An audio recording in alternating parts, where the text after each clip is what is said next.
Uy!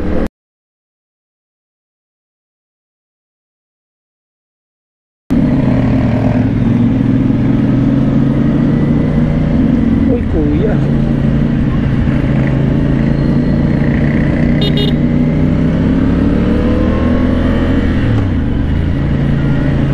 Hey guys, what's up? Magandang araw sa inyo. So, we are on our way to Motostrada sa Caloocan. And magpapa PMS ako ng unang PMS ng ating motor. Nakaabot na tayo sa odo natin. It's 782 kilometers. Actually dapat ano to 500 mag ano na tayo, pa PMS na tayo, kaso natapat dun sa last trip natin to Quezon, kaya hindi ko na naihabol. Well, anyways, ang ano naman talaga is dapat it has to be at least 500 to 1,000. Pag tinignan mo sa service manual, 1,000 talaga. Kaya I think pasok pa rin naman tayo. Also, dala ko yung in-order natin na MDL sa Shopee. Yun yung Zenlo M1 together with the A2 harness. Ipapakabit natin doon para iwas void ng warranty. And tignan ko rin kung ipapa-reflush yung ECU, kasi according sa group natin parang ideally ipa-reflush daw every time magpa-PMS. So subukan natin yan. And then ano pa ba? Itong clutch, pabababaan ko kasi medyo mataas. Ayan, ideally dapat nakaganyan yung kamay ko kasi ito yung driving position ng kamay ko So ipapababa ko yan ng konti para medyo komportable tayong mag-clutch. And yun, time check tayo, it's 1:51. Hopefully humabot tayo kasi alam ko may cut off sila, dapat 3 o'clock nandun So kailangan natin bilisan.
Lalim.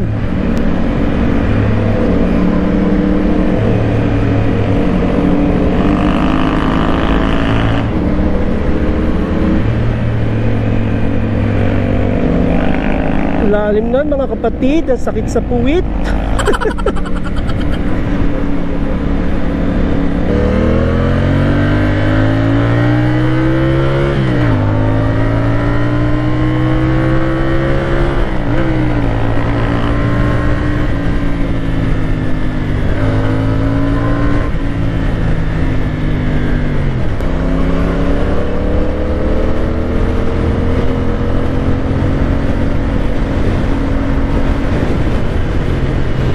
ng hangin dito. Open na open kasi. At mukhang madilim sa Quezon City. Parang sasabak na naman tayo sa ulan, guys. Talaga naman, parang sinasabing bumili na ako ng raincoat. Ayoko pa naman mag raincoat eh. Makang mapapahinga tong motor pag nagtag-ulan. We'll see.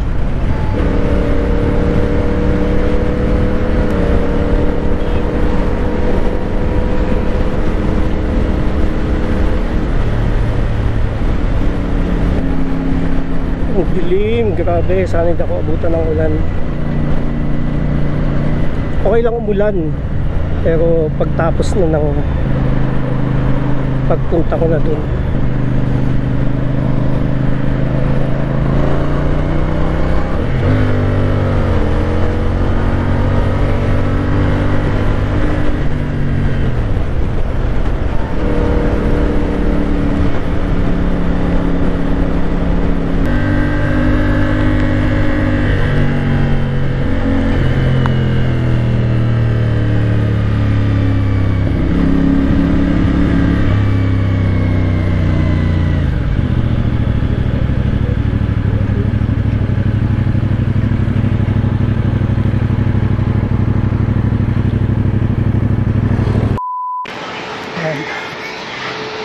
Okay guys, so dito na tayo ngayon sa service center ng CF Moto or dito sa Motostrada. And service. Ang dami nakapila. Guys. Yan, dito tayo sa service center ngayon. And nakita nyo yung mga motor dun sa loob, siniservisan. And ito yung mga stock nila ng motorsiklo. So nabanggit ko kanina, ang gagawin natin is PMS, adjust no clutch handle, tapos tatanong natin kung pwedeng ipa-reflush, and then at the same time yung MDL natin ipapakabit natin, tatanong din natin kung pwedeng pakabit. Okay, so steady lang kayo dyan, and magche-check muna ako sa service. So yan guys, nasa loob na nung service bay yung motor natin. And ito, hawak ko na yung malalaglag ulit. Yan, ako na yung 3 langis na ibibigay natin service para gamitin dun sa motor natin. Yung ganda ng motor na nasa loob. Ayan, dito rin. Ganito ka ng mga motor. Yan, ito SR400 o SR450, hindi ko alam. And this one is 800 NK Tikas. Yan, sabihin ko muna ito, tapos dadalhin ko kayo dun sa showroom, dun sa showroom. Tignan natin kung ano yung mga motor na naka-display dun.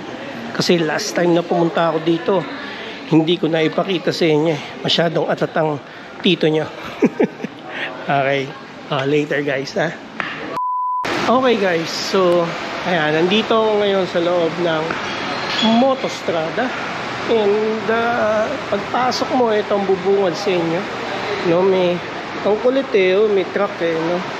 So simulan natin kung yung unang makikita nyo. Ito yung mga Zeho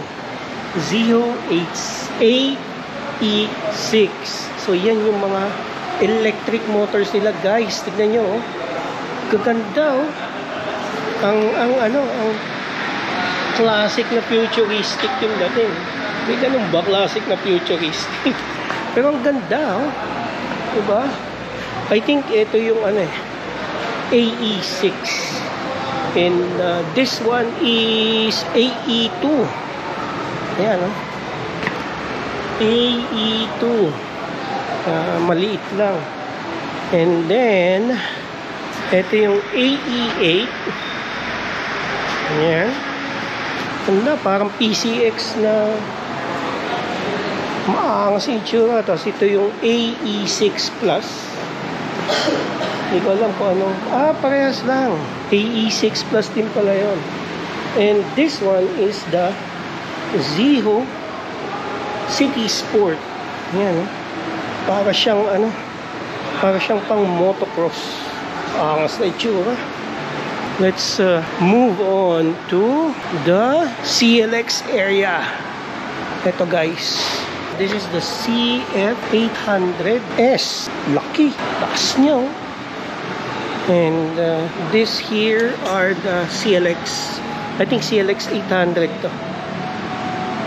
Ano? May mga helmets din pala rito. Ghibli, tsaka Bell, tsaka HJC. Vemar. Diba lang kami yung Vemar. And right here is Peugeot to XP400. And the Django. And what is this? This is the RR Brutale ng MV Agusta MV. So itong side na to is for the Agusta MV motorcycles. Mga galit na galit yung itsura. Ewan ko kung kakayanin kung mag-drive ng ganito guys.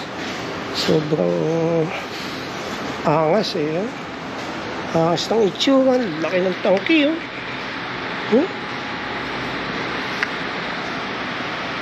RR. This are, hindi ko alam kung inline 4 to mga to. Ayan.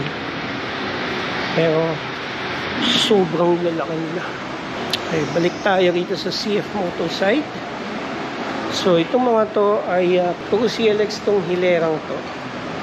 Ayan. This one is naka clip-on. Yun, clip-on handlebar. Ito yung standard na handlebar.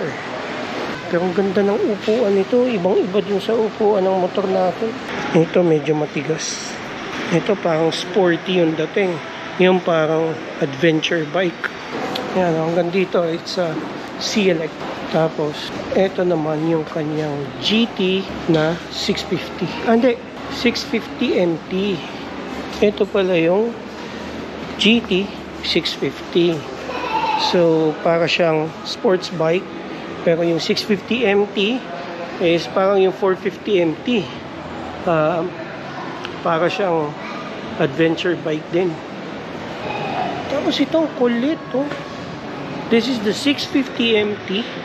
Pero meron na siyang crash bar. No, may crash bar na siya.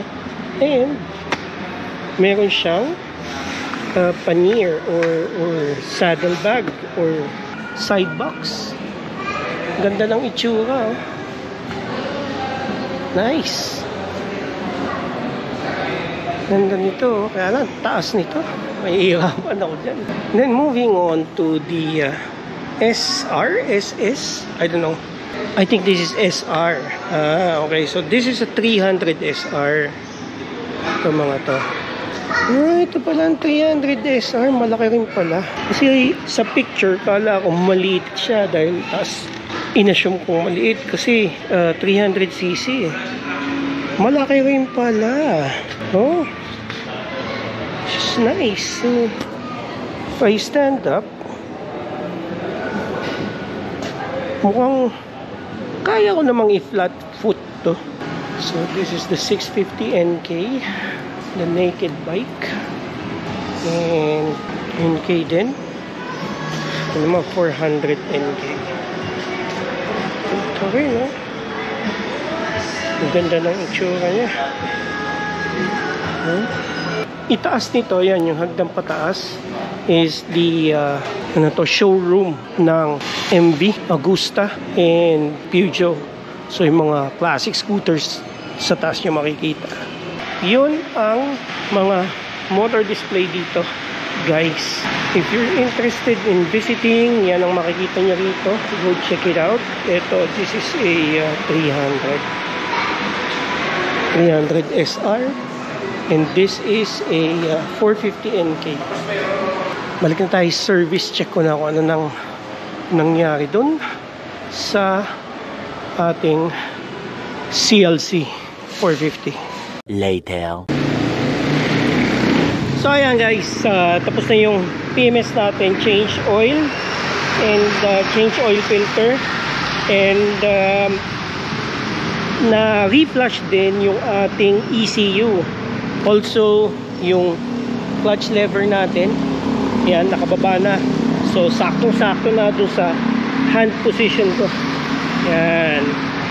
Unfortunately, yung ating request for installation ng MDL hindi na-grant kasi mabovoid yung warranty natin. Apparently, hindi sila papayag na magkabit ng MDL or anything that involves electronics. Pagka nangyari yun, magpapasign sila ng waiver sa akin na willing ako ma-void yung warranty. So, I don't know, pag-iisipan natin kung anong magandang approach for this. Pero talagang problema ko rito kasi is the light pagka sa gabi. Medyo mahina yung ilaw at kulang na kulang yung ilaw natin. So all in all, wala naman akong binayaran. Na consume yung 2.5 liters ng langis natin. So yung half liter binalik na sa atin, and ang binili ko lang sa kanila is the oil filter. Other than that, all free of charge.